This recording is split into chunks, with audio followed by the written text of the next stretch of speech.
Artlist.io.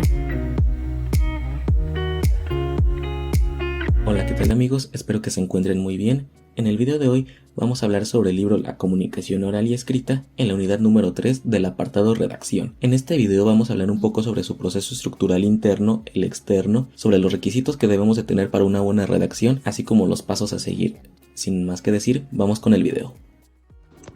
Una vez revisadas las preguntas enlistadas, es posible darse cuenta de que la radiografía del escritor en formación es bastante completa. Pocos ejercicios son tan útiles como advertir qué es lo que gusta y disgusta a uno de la labor de escribir. Para ayudar al escritor en formación a entender qué es lo que le agrada de escribir y cuáles son los textos que le resultan difíciles o tediosos, Cassani ofrece una clasificación precisa de los tipos de escritos, como lo es la escritura personal, la escritura funcional, la escritura expositiva y la escritura persuasiva. Anterior clasificación deja en claro que solo un tipo de escritura, la personal, se ajusta plenamente a las necesidades expresivas y a la libertad que gusta a la mayor parte de las personas. Capítulo 3.2 Proceso estructural externo. El modo en que uno escribe se relaciona, no únicamente con las aversiones, temores, traumas, pasiones, preferencias y hábitos adquiridos a lo largo de la vida, sino también con el ambiente que uno crea para escribir. En la unidad anterior se describió la carencia de diccionarios y la costumbre de obviar las palabras cuyo significado se ignora, como alguno de los problemas fundamentales de la lectura y el estudio.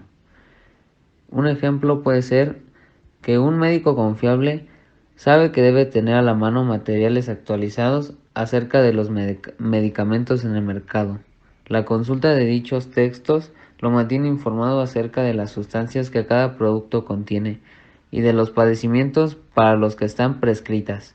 De este modo, la enfermedad puede ser tratada. El escritor, sea estudiante o profesional, debe trazar un cronograma en el que se especifiquen los tiempos destinados a cada etapa.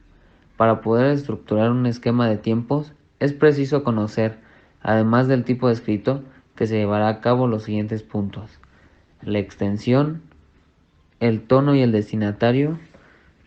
En este, el escritor, esté en las aulas o en su área laboral, debe tener en cuenta que no puede usar el mismo vocabulario que acostumbra en el habla cotidiana. Y el último punto, el tipo de documentos que apoyará la argumentación. Es necesario reiterarlo, pues los hechos demuestran el desdén, incluso por parte de profesionales del periodismo y la escritura, hacia las fuentes documentales. Bibliotecas, hemerotecas, fonotecas y demás acervos son centros de invaluable valor que no pueden ser reemplazados, en muchos casos, por los sitios web. Para concluir este subtema, es importante resaltar que ningún material o ningún plan podrá resultar provechoso si el escritor en formación no invierte tiempo en trabajar con disciplina y responsabilidad. Capítulo 3.3 Elección y desarrollo de las ideas. Para todo escritor, profesional o en formación, son muy importantes los diagramas, cuadros y mapas conceptuales. Su uso contribuye a generar escritos con jerarquías bien definidas, coherentes y comprensibles. El presente subtema se centra en otro aspecto fundamental relacionado con estos sistemas de organización y diseño de estructuras.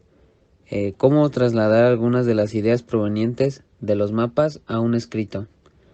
Esta es una tarea que resulta mucho más fácil de lo que se piensa, sobre todo si el autor ha realizado varios esbozos. Respecto de la inclusión de ideas que no tienen relación entre sí, es importante señalar que los anacolutos no son lo único que impide tener una idea clara de lo que el autor pretendía comunicar. A una escala mayor, la completa discordancia entre conceptos también puede ocasionar que el objetivo inicial de una idea se pierda por completo. Los esquemas y mapas son, pues, auxiliares indispensables del escritor, pero el trabajo de estructura no concluye con ellos. Es preciso aumentar la claridad de las ideas y comenzar con el trabajo de escritura.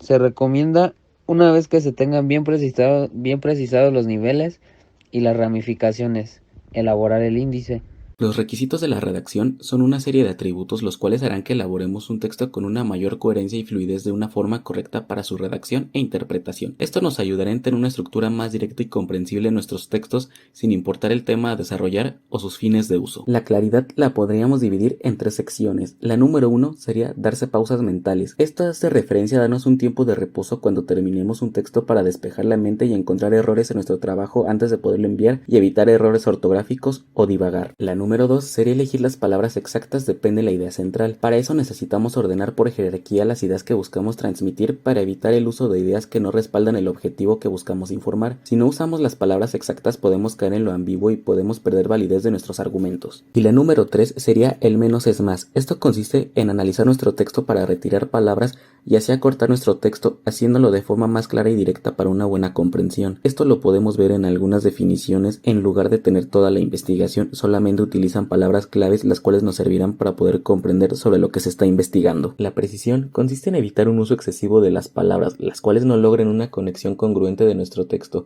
y por más que éste se vuelva a leer, puede carecer de un sentido lógico para su interpretación. No entendí. Para explicar un poco mejor esto, nos remontamos a unas palabras las cuales nos dijo Ana María Moqueo, que dice que solamente lo que se desea no permite que lo escrito pueda tener alguna otra interpretación. Esto nos quiere decir que a menos que nosotros busquemos esa situación en nuestro texto, no debemos de dejar espacio para la interpretación de los demás. Únicamente se debe de entender lo que nosotros buscamos transmitir en nuestros textos. Ay, ahora ya entendí.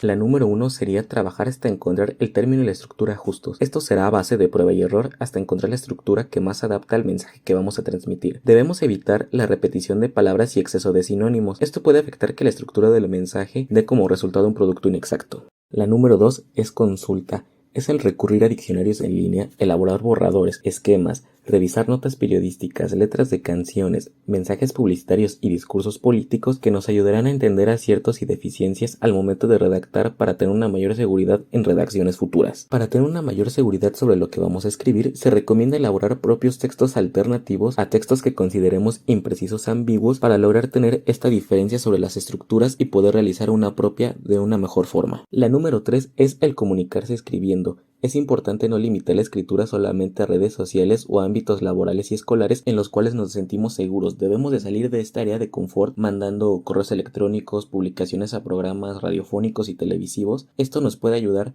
para darnos cuenta qué tan eficaces y directos somos al momento de querer transmitir un mensaje. Y esto también nos puede dar una mayor seguridad evitando la timidez, ya que estaremos saliendo de esta área en la cual nosotros nos sentimos cómodos para poder realizar esto ante otras personas que no conozcamos. Y por último tenemos sencillez y naturalidad. Esto nos explica que no debemos de tener un lenguaje muy científico o técnico, sino que un lenguaje más casual, así para que la sociedad pueda entender lo que decimos o queremos expresar. Tenemos concisión. No solo favorece nuestra lectura, sino que el autor también debe de tener un buen orden de ideas y sea bien estructurado. Y por último, originalidad, que nos habla de los poemas naturales. No es necesario tener un buen lenguaje técnico para poder ser poetas, sino un lenguaje donde nosotros mismos expresamos, hablamos y dialogamos con nuestras palabras que nos han inculcado día a día, y así es como surge la originalidad.